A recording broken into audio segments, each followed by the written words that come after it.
আসসালামু আলাইকুম। সবাই কেমন আছেন? আশা করি সবাই ভালো আছেন। আজকে খুব দ্রুত সময়ে কিভাবে ফ্রাইড রাইস তৈরি করা যায় সেটারই একটি শর্টকাট রেসিপি দেখাবো।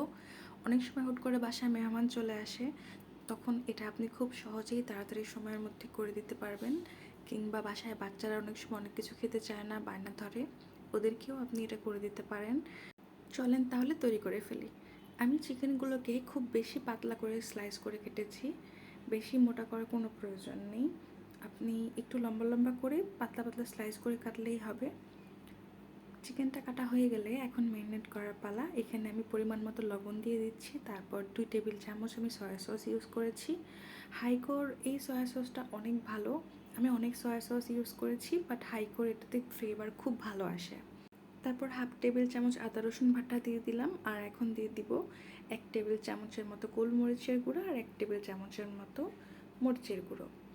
আপনি এখানে চাইলে একটা ডিম এবং কর্নফ্লাওয়ারও ইউজ করতে পারেন, কিন্তু আমি যেহেতু খুব শর্টকাট তৈরি করছি তাই আমি সেগুলো ইউজ করলাম না। তারপর চুলায় একটি প্যান বসিয়ে দিয়ে প্যানটা গরম হয়ে গেলে এখানে আমি পরিমাণ মতো তেল দিয়ে দিচ্ছি। তারপর সেই ম্যারিনেট করে রাখা চিকেনটা দিয়ে দিব। আপনি 10 মিনিটের মতো রাখতে পারেন চিকেনটা ম্যারিনেট করে, এতেই ভালো মতো মশলা ভিতরে ঢুকে যাবে। চিকেনটা শুরুতেই বেশি ভাজার কোনো দরকার নাই, কারণ আরও সবজি অ্যাড হবে, তখন চিকেনটা অলরেডি কুক হয়ে যাবে। আপনি যদি প্রথমেই চিকেনটা বেশি করে ভেজে ফেলেন তাহলে কিন্তু পরবর্তীতে চিকেনটা শক্ত হয়ে যেতে পারে এবং তখন খেতে ততটা সফট স্পঞ্জি নাও লাগতে পারে।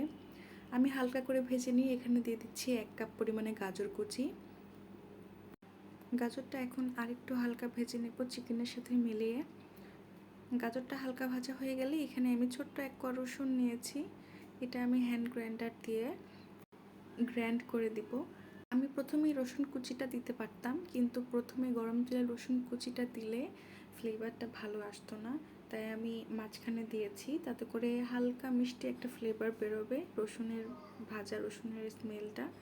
তারপর আমি এখানে বরবটি দিয়ে দিচ্ছি প্রায় 1 কাপ পরিমাণে। বরবটিগুলো আমি একটু বড় বড় করে কেটেছি, কারণ এটা যেহেতু ফ্রাইড রাইস এবং রাইসের মধ্যে সবজিগুলো যদি দেখা না যায়, যদি আপনি এতই ছোটো করে কাটলেন যে মিলিয়ে গেল কিংবা গলে গেল, তাহলে কিন্তু আমার কাছে ভালো লাগে না।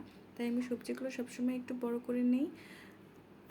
এখন খুব ভালো করে সবজিগুলো মিলিয়ে নিলাম, নিয়ে এখানে আমি পেঁয়াজ কুচি দিয়ে দিচ্ছি। অনেকে পেঁয়াজ কেটে সেগুলোর পাতা খুলে ওভাবে দেন, কিন্তু আমার সেভাবে খেতে ভালো লাগে না। অন্তত ফ্রাইড রাইসের মধ্যে আমার মনে হয় যে পেঁয়াজটা এইভাবে দেওয়ার কোনো প্রয়োজন নাই। তাই আমি পেঁয়াজটা একটু বড় করেই কেটেছি, কিন্তু কুচি করে দিয়েছি, যাতে বোঝা যায় রাইসটা দেখলে যাতে বোঝা যায় যে এখানে পেঁয়াজ আছে এবং দেখতে সুন্দর লাগে। পরিমাণ মতো লবণ দিয়ে দিলাম। লবণ দিয়ে এগুলোকে আমি আরেকটু সুন্দর করে ভেজে নেব। খুব বেশি ফ্রাই করার দরকার নেই, হালকা নাড়াচাড়া করলেই হয়ে যাবে। সব কিছু ভাজা হয়ে গেছে। এখন আমি 2টা ডিমে একটু গোলমরিচ আর একটু লবণ দিয়ে ভালো করে ফাটিয়ে নিয়েছি।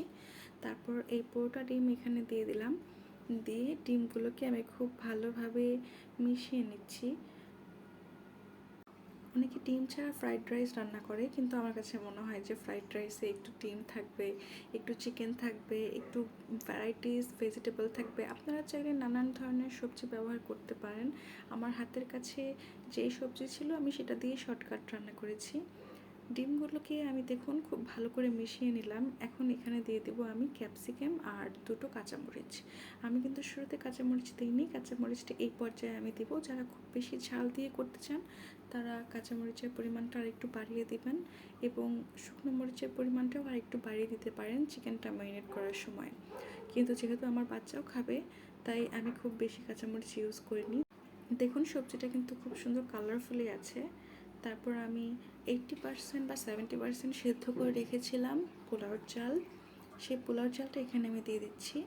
আপনারা চাইলে রান্না করে দিতে পারেন, কিন্তু তাতে অনেক বেশি ঝামেলা। আমার মনে হয় হাফ বয়েল করে আপনি এখানে দিয়ে দিলেই হবে, বাকিটা দমেই হয়ে যাবে।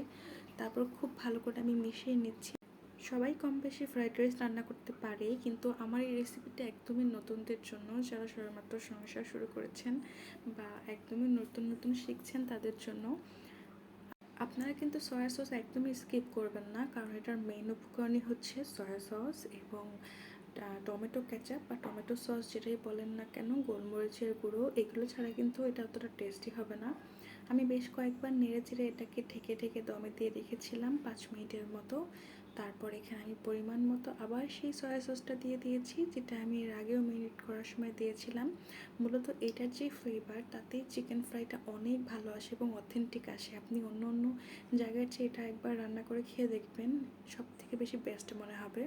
তারপর আমি টমেটো সস দিয়ে দিচ্ছি এখানে পরিমাণ মতো, এগুলো সব কিছুই আপনার টেস্ট অনুযায়ী। তারপর আমি 2টা কাঁচামরিচ আরও দিয়ে দিলাম যাতে ফ্লেভারটা আসে। আর এখানে দিয়ে দিচ্ছি আরও 1 টেবিল চামচের মতো গোলমরিচের গুঁড়া আর 1 টেবিল চামচের মতো চিনি। এখানে আপনি চিনি না দিয়ে যদি টেস্টিং সল্ট ব্যবহার করতে চান সেটাও ব্যবহার করতে পারবেন, কিন্তু টেস্টিং সল্ট যেহেতু আমাদের স্বাস্থ্যের জন্য অনেক হানিকারক, তাই টেস্টিং সল্টটা স্কিপ করাই ভালো। আপনি চিনি দিতে না চাইলেও কোনো সমস্যা নেই, সেই ক্ষেত্রে আপনি আপনার টেস্ট অনুযায়ী এটা স্কিপ করতে পারেন। তারপর সব কিছু আমি আবার ভালো করে মিলিয়ে নিচ্ছি। খুব ভালো হয় যদি নামানোর আগে আপনি উপকরণগুলো মিক্স করেন। এই দেখুন আমার রেডি হয়ে গেছে 10 মিনিটের মধ্যে ফ্রাইড রাইস। এটা খেতে একদম দুর্দান্ত, একবার হলেও বাসায় ট্রাই করবেন এভাবে। আশা করি সকলের ভালো লাগবে। ভালো থাকবেন। রেসিপিটি যদি পছন্দ হয়ে থাকে তাহলে চ্যানেলটি সাবস্ক্রাইব করে দেবেন। Thank you.